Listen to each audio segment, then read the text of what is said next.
Hi! Hello yes welcome to Shanmukha రుచులండి.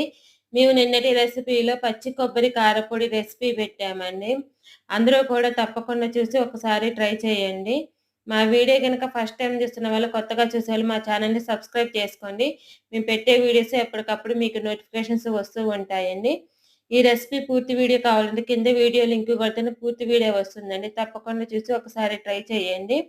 మా videos కనుక కొత్తగా చూసేవాళ్ళు సబ్స్క్రైబ్ చేసుకోవడం మాత్రం మర్చిపోమాకండి. ఈ పచ్చి కొబ్బరి కారపొడి అనేది అన్నంలోకి, టిఫిన్స్‌లోకి కూడా చాలా బావుంటుందండి. ఏదైనా ఫ్రైలోకి కూడా చాలా బావుంటుందండి పచ్చి కొబ్బరి కారపొడి. ఇది 6 నెలల పైన నిల్వ ఉంటుంది. ఎందుకంటే ఫ్రై చేసి చేసుకుంటాం గదండీ! చాలా చాలా టేస్టీగా ఉంటుందండి. అందరూ కూడా తప్పకుండా చూసి ఒకసారి ట్రై చేయండి. మా పూర్తి వీడియోని మాత్రం చూడటం మర్చిపోమాకండి. ప్లీజ్ సబ్స్క్రైబ్ అండ్ లైక్ చేయండి. Thank you for watching. ఒకసారి అందరూ చూసి తప్పకుండా ట్రై చేయండి. Please subscribe